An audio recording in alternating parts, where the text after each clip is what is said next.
May I come in, ma'am? Can I borrow your pen? Could we take a break now? நம்ம ஒரு விஷயத்தை வந்து பண்ணட்டுமா செய்யட்டுமா அப்படின்னு சொல்லி பெர்மிஷன் நிறைய இடத்துல கேட்டிருப்போம். அது நீங்கள் வந்து ஒர்க் பண்ணுற ஆஃபீஸாக இருக்கலாம், இல்லை உங்கள் ஸ்கூல்லையா இருக்கலாம், காலேஜ்லேயா இருக்கலாம், உங்கள் டீச்சர்ஸ்கிட்டயோ உங்கள் ஃப்ரெண்ட்ஸ்கிட்டயோலாம் இதை நான் பண்ணட்டுமான்னு சொல்லி ஒரு பெர்மிஷன் கேட்குற மாதிரியோ, இல்லை இதை எனக்கு பண்ணி கொடுன்னு சொல்கிறதுக்கு வந்து ஒரு ஹெல்ப் கேட்குறப்போ இதை பண்ணி கொடுக்க முடியுமா அப்படின்னு கேட்போம். ஸோ இந்த மாதிரி பெர்மிஷன்ஸ் கேட்குறப்பெல்லாம் என்னென்ன வேர்ட்ஸ் யூஸ் பண்ணலாம், அது எப்படி யூஸ் பண்ணலாங்கிறத இந்த வீடியோவில் உங்களுக்கு நான் சொல்லித்தரேன். ஸோ நான் பெர்மிஷன் கேட்குறக்கு சில வேர்ட்ஸ்லாம் யூஸ் பண்ணலாம் அப்படின்னு நான் சொன்னேன் இல்லையா. மாடல் வேர்ப்ஸ் அப்படின்னு சொல்லி இங்கிலீஷில் ஒன்று இருக்குது. அந்த வேர்ட்ஸ் எல்லாம் யூஸ் பண்ணி எந்த இடத்துக்கு என்ன அழுத்தம் கொடுத்து நம்ம ஒரு பெர்மிஷன் கேட்கணுமோ அதை நம்ம கரெக்டாக கேட்க முடியும் இங்கிலீஷில். ஸோ இந்த மாடல் வேர்ப்ஸ்லாம் என்னென்ன அப்படின்னு பார்த்தீங்கன்னா can, good, May, might, would இதெல்லாம் நம்ம யூஸ் பண்ணலாம். ஸோ கேன் அப்படிங்கிறது சும்மா இன்ஃபார்மலாக இருக்கிற இடத்துல நீங்கள் வந்து யூஸ் பண்ணிக்கலாம், கேள்வி கேட்குறதுக்கோ இல்லை பெர்மிஷன் கேட்குறதுக்கு யூஸ் பண்ணிக்கலாம். இதே வந்துட்டு குட் அப்படிங்கிறப்போ இன்னும் கொஞ்சம் பொலைட்டாக could you get me some water அப்படின்னு சொல்லி கேட்கலாம். இதே வந்துட்டு மே அப்படிங்கிறப்போ ஒரு ஃபார்மலான ஒரு இடத்துல அனுமதி கேட்குறீங்க, பொலைட்டாக அது ரொம்ப பொலைட்டாக இருக்கணும்னா மே இதை நான் பண்ணட்டுமா அப்படின்னு சொல்லி கேட்குற இடத்துல மே யூஸ் பண்ணலாம். மைட் வந்து கொஞ்சம் ரேராக தான் நம்ம யூஸ் பண்ணுவோம், அதை நான் என்னென்னு உங்களுக்கு சொல்கிறேன். ஸோ இந்த மாதிரி மாடல் வேர்ப்ஸ்லாம் யூஸ் பண்ணி நீங்கள் பெர்மிஷன்ஸ் கேட்கலாம். அதெல்லாம் என்னென்ன அதோட எக்ஸாம்பிள்ஸ் எல்லாம் இப்போ நம்ம பார்க்கலாம். ஃபர்ஸ்ட் நம்ம கேன் யூஸ் பண்ணி எப்படி நம்ம பெர்மிஷன் கேட்கலாம் அப்படின்னு பார்க்கலாம். கேன் இந்த மாடல் வேர்ப் நம்ம எங்கே யூஸ் பண்ணலாம் அப்படின்னா, நான் ஆல்ரெடி சொன்ன மாதிரி உங்கள் ஃப்ரெண்ட்ஸ் கிட்டேயோ இல்லை இன்ஃபார்மலாக ஒரு இடத்துல வந்து ஒரு பெர்மிஷன் கேட்கணும், இதை நான் பண்ணட்டுமா அப்படின்னு கேட்குறதுக்கு வந்து கேன் யூஸ் பண்ணலாம். Can I borrow your pen, நான் உன் பென் வாங்கி எழுதிக்கிட்டுமா அப்படின்னு கேட்போம்ல. Can I borrow your pen அப்படின்னு நம்ம ஃப்ரெண்டு கிட்ட கேட்டிருப்போம். இதே வந்துட்டு நம்ம வெளியில் போகலாமா அப்படின்னு சொல்லி நம்ம கேட்போம். So can we go outside அப்படின்னு கேஷுவலாக நம்ம கேட்போம்ல. இதே வந்துட்டு can she borrow your pen அப்படின்னு கூட நீங்கள் கேட்கலாம். உங்கள் ஃப்ரெண்டுக்காக இன்னொரு ஃப்ரெண்டு கிட்ட இருந்து நீங்கள் கேட்டு கொடுக்குற இடத்துலையும் கேன் யூஸ் பண்ணலாம். ஏன்னா எல்லாமே உங்களுக்கு தெரிஞ்சவங்க, ஸோ இன்ஃபார்மல் சுச்சுவேஷனில் யூஸ் பண்ணலாம். ஸோ நான் சொன்ன மாதிரி கேன் வந்து இன்ஃபார்மல் இடத்துல ஒரு பெர்மிஷன் கேட்குறதுக்கு யூஸ் பண்ணிக்கோங்க. அடுத்த மாடல் வேர்ப் குட். குட் நம்ம எங்கே யூஸ் பண்ணலாம் அப்படின்னா, கொஞ்சம் பொலைட்டாக ஒரு இடத்துல நீங்கள் வந்து பெர்மிஷன் கேட்கணும், தெரிஞ்சவங்களாவே இருந்தாலும் ரொம்ப ஃபார்மலாக இல்லை, இருந்தாலும் கொஞ்சம் பெர்மிஷன் கேட்குறது வந்து பொலைட்டாக இருக்கணும் அப்படின்னு நம்ம ஃபீல் பண்ணுற இடத்துல நம்ம குட் யூஸ் பண்ணலாம். ஏன்னா அது இன்னுமே உங்களோட டோனை வந்து சாஃப்ட் ஆக்கி காட்டும். ஸோ ஒரு பெர்மிஷன் ப்ராப்பராக கேட்குற மாதிரி இருக்கும். ஸோ சில எக்ஸாம்பிள்ஸ் பார்க்கலாம். Could I talk to you for a minute, நான் ஒரு நிமிஷம் உங்ககிட்ட பேசலாமா அப்படின்னு சொல்லி நிறைய இடத்துல கேட்டிருப்போம் இல்லையா. அது ஆஃபீஸ் ஸ்பேஸில் கூட இருக்கலாம். ஆனால் தெரிஞ்சவங்களா இருந்தாலும் பொலைட்டாக கேட்கணுங்கிறதுக்காக குட் யூஸ் பண்ணலாம். Could I talk to you for a minute. நீங்கள் வந்து குரூப்பாக அவங்க கலீக்ஸ் கூட உட்காந்துருக்கீங்க, இல்லை மீட்டிங் போயிட்டுருக்கு, அப்போ நீங்கள் அது கேட்கணும். ஸோ பிரேக் எடுத்துக்கலாமா அப்படின்னு அந்த இடத்துல குட் யூஸ் பண்ணலாம். ஆஃபீஸில் உங்கள் மேனேஜர்கிட்ட நீங்கள் பெர்மிஷன் கேட்கணும் சீக்கிரம் போய்க்கிறதுக்குன்னா அந்த இடத்துல குட் யூஸ் பண்ணி good I leave early today அப்படின்னு நீங்கள் கேட்கலாம்.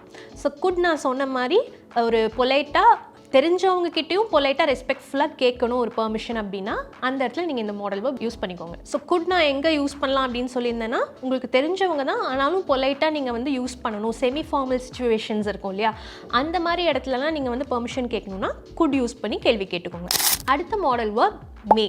மே வந்து ரொம்ப பொலைட்டாக ஒரு விஷயம் கேட்கணும், ரொம்ப ஃபார்மலான இடத்துல கேட்கணும் பெர்மிஷன் அப்படின்னா அந்த இடத்துல மே யூஸ் பண்ணலாம்.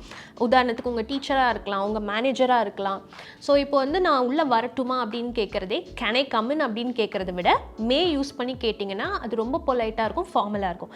மே I come in sir, may I come in ma'am அந்த மாதிரி கேட்கலாம். இதே வந்துட்டு அவங்க கிட்டேருந்து உங்களுக்கு ஏதாவது ஒரு பென் வேணும் அப்படின்னாலும் நீங்கள் உங்கள் ஃப்ரெண்ட் கிட்ட கேட்குற மாதிரி can I borrow your pen அப்படின்னு கேட்குறக்கு பதிலாக மே ஐ borrow your pen அப்படின்னு சொல்லி உங்கள் சீனியராக இருக்கட்டும், உங்கள் அத்தாரிட்டியாக இருக்கட்டும், அந்த இடத்துல நீங்கள் வந்து பொலைட்டாக கேட்குறதுக்கு மே யூஸ் பண்ணுங்கள். இதே வந்துட்டு அவங்க ஏதாவது உங்ககிட்ட பேசிகிட்டு இருக்காங்க, அதில் உங்களுக்கு டவுட் வருது, ஸோ கொஸ்டின் கேட்கணும் அப்படின்னா மே ஆஸ்க் யூ அ கொஸ்டின், உங்ககிட்ட நான் வந்து ஒரு கேள்வி கேட்கலாமா அப்படின்னு சொல்லி நீங்கள் கேட்கலாம். இதே வந்துட்டு நீங்கள் வந்து இப்போ மீட்டிங்கில் இருக்கீங்க, வெளியில் போகணும், பிரேக் எடுக்கணும், இல்லை வந்து நீங்கள் இப்போ ரெஸ்ட் ரூம் போகணும் அப்படின்னாலும் may I go to the rest room அப்படின்னு கேட்கலாம். Can I go to the rest room அப்படின்னு சொல்லி நீங்கள் உங்கள் ஆஃபீஸ் ஸ்பேஸில் கேட்க வேண்டாம். ஓகேங்களா. ஸோ நான் சொன்ன மாதிரி மே வந்து ரொம்ப பொலைட்டாக ஒரு ஃபார்மலான இடத்துல யூஸ் பண்ணும். அதாவது இப்போ நீங்கள் ஒரு இன்டர்வியூ நடக்கிற இடத்துலையா இருக்கலாம், இல்லை ஸ்கூல்ஸ், மீட்டிங்ஸ், ஆஃபீஸ் ஸ்பேஸாக இருக்கலாம். இந்த மாதிரி இடத்துலலாம் ஏதாவது பெர்மிஷன் கேட்குறதுக்கு இந்த மாடல் வேர்ப் யூஸ் பண்ணிக்கோங்க. Next model verb might. Might நான் சொன்ன மாதிரி ரொம்ப ரேரான இடத்துல பெர்மிஷன் கேட்குறப்போ நீங்கள் வந்து யூஸ் பண்ணுவீங்க. ஸோ மைட் வந்து ஒரு ஃபார்மல் சுச்சுவேஷனில் தான் யூஸ் பண்ணும். கேஷுவலாக ஒருத்தவங்க கிட்ட பேசிகிட்டு இருக்கும்போது பெர்மிஷன் கேட்குறதுக்கு யூஸ் பண்ணக்கூடாது. ஸோ ரொம்ப ரேராக யூஸ் பண்ணுவாங்க. யாராவது யூஸ் பண்ணாலும் அது என்னங்கிறது உங்களுக்கு தெரியணும் இல்லையா? ஸோ தெரிஞ்சு வச்சுக்கோங்க. ஸோ நான் சொன்ன மாதிரி ஃபார்மல் ஸ்பீச்சஸ்லலாம் கூட இந்த மைட் யூஸ் பண்ணி பெர்மிஷன் கேட்பாங்க, இல்லை அந்த மாதிரி நீங்கள் பேசி கேள்விப்படலாம். Might I suggest a better idea, நான் பெட்டர் ஐடியா சஜஸ்ட் பண்ணலாமா அப்படின்னு சொல்லி அவங்க பேசுகிறப்போ ஒரு ஃபார்மலாக கேட்குறாங்கன்னா அந்த இடத்துல மைட் யூஸ் பண்ணலாம். Might I take a seat, நான் உட்காரலாமா அப்படின்னு கேட்குறதுமே ஃபார்மலாக கேட்குற இடத்துல யூஸ் பண்ணலாம். ஸோ மைட்டுமே ஒரு மாடல் வேர்ப் தான், அதை நீங்கள் பெர்மிஷன் கேட்குறதுக்கு யூஸ் பண்ணலாம். ஸோ இவ்வளோ நேரம் மாடல் வேர்ப்ஸ் யூஸ் பண்ணி எப்படி பெர்மிஷன் கேட்கணும் அப்படின்னு பார்த்துட்டு இருந்தோம். ஸோ மாடல் வேர்ப்ஸ் இல்லாமே கேஷுவலாக நார்மலாக சில வேர்ட்ஸ் யூஸ் பண்ணி சில இடங்களில் நீங்கள் பெர்மிஷன் கேட்க முடியும். அதெல்லாம் என்ன அப்படின்னா, is it okay if I leave now அப்படின்லாம் கேட்கலாம். இஸ் இட் அப்படிங்கிறது வந்து மாடல் வேர்ப் கிடையாது, இஸ் மாடல் வேர்ப் இல்லை. பட் நான் அதை பெர்மிஷன் கேட்குறதுக்கு யூஸ் பண்ணலாம். So is it okay if I leave now, நான் இப்போ போனால் ஓகேவா அப்படின்னு கேட்குறதும் ஒரு பொலைட்டாக நேச்சுரலாக கேட்குறது தான். Do you mind if I open the window? So இந்த இடத்துல நான் விண்டோ ஓப்பன் பண்ணிக்கிட்டுமா அப்படின்னு கேட்குறதுக்கு டூ அப்படிங்கிற வேர்ட் யூஸ் பண்ணேன். அதுவும் மாடல் வேர்ப் இல்லை. ஸோ இந்த மாதிரி நேச்சுரலாக சில வேர்ட்ஸ் யூஸ் பண்ணி உங்களால் பெர்மிஷன்ஸ் கேட்க முடியும். அது இன்னுமே பொலைட்டாகவும் சிம்பிளாகவும் இருக்கும். ஸோ இவ்வளோ நேரம் இந்த வீடியோவில் மாடல் வேர்ப்ஸ் யூஸ் பண்ணியும் சில நார்மல் வேர்ட்ஸ் யூஸ் பண்ணியும் எப்படி ஒரு பெர்மிஷன் கேட்கணும் அப்படிங்கிறது உங்களுக்கு நான் எக்ஸாம்பிளோடு சொல்லி கொடுத்தேன் இல்லையா? ஸோ அதை இப்போ நான் டெஸ்ட் பண்ணணும்ல, அதுக்காக இப்போ உங்களுக்கு ஒரு ஆக்டிவிட்டி. நான் வந்து ஒரு சிச்சுவேஷன் சொல்லுவேன், இல்லை டேரெக்டாக ஒரு சென்டென்ஸ் கேட்டு இந்த இடத்துல என்ன வேர்ட் யூஸ் பண்ணி நீங்கள் பெர்மிஷன் கேட்கணும்னு கேட்பேன். அதுக்கு உங்களால் ஆன்சர் பண்ண முடியுதான்னு பார்க்கலாம். அப்படியே காமெண்ட்டில் ஆன்சர் பண்ணிகிட்டே வாங்க நான் கேட்க. So first question, dash I take this book for a day. இந்த இடத்துல கேன் வருமா, மே வருமா, இல்லை ரெண்டுமே யூஸ் பண்ணலாமா? ரெண்டுமே யூஸ் பண்ணலாம் அப்படின்னு சொல்லியிருந்தீங்கன்னா கரெக்ட். ஏன்னா நம்ம எந்த இடத்துல யூஸ் பண்ணுங்கிறத பொறுத்து வேர்ட்ஸ் யூஸ் பண்ணணும்னு நம்ம பார்த்தோம் இல்லையா? ஸோ கேன் வந்து உங்களுக்கு ஃப்ரெண்டு கிட்ட நீங்கள் இதை கேட்டிருந்தீங்கன்னா யூஸ் பண்ணலாம். மே வந்து கொஞ்சம் பொலைட்டாக கேட்கணும், தெரிஞ்சவங்க தான் இருந்தாலும் பொலைட்டாக கேட்கணும்னா அந்த இடத்துல மே யூஸ் பண்ணலாம். ஸோ ஆப்ஷன் சி ரெண்டுமே கரெக்டு தான். அடுத்த கேள்வி, dash I leave the office early today. இது வந்து உங்கள் மேனேஜர் கிட்ட கேட்குறீங்க. ஸோ இந்த இடத்துல கேன் யூஸ் பண்ணுவீங்களா இல்லை குட் யூஸ் பண்ணுவீங்களா? குட். ஏன்னா குட் வந்து பொலைட்டாக இருக்கும் கேன் விட அப்படின்னு நம்ம பார்த்தோம். ஸோ குட் யூஸ் பண்ணி ஃபார்மல் சிச்சுவேஷன்ஸில் பொலைட்டாக நீங்கள் கேள்வி கேட்கலாம். நெக்ஸ்ட் கொஸ்டின் போகலாமா? Dash I come in teacher. இந்த இடத்துல என்ன மாடல் வேர்ப் யூஸ் பண்ணுவீங்க அப்படிங்கிறத காமெண்ட் பண்ணுங்கள். ஸோ இவ்வளோ நேரம் இந்த வீடியோவில் உங்களுக்கு நான் பெர்மிஷன் எப்படி கேட்கணும், மாடல் வேர்ப்ஸ் யூஸ் பண்ணியும் இல்லை சில நார்மல் வேர்ட்ஸ் யூஸ் பண்ணியும் எப்படி கேட்கணுங்கிறத ரொம்ப சிம்பிளாக ஈஸியாக உங்களுக்கு சொல்லி கொடுத்தேன் அப்படின்னு நம்புகிறேன். ஸோ இப்போவுமே நீங்கள் வந்து இந்த வீடியோ வந்து இன்னுமே கொஞ்சம் எலாபரேட்டாக சொல்லி கொடுத்தா நல்லா இருக்கும்னா எலாபரேட் அப்படின்னு கமெண்ட் பண்ணுங்கள்.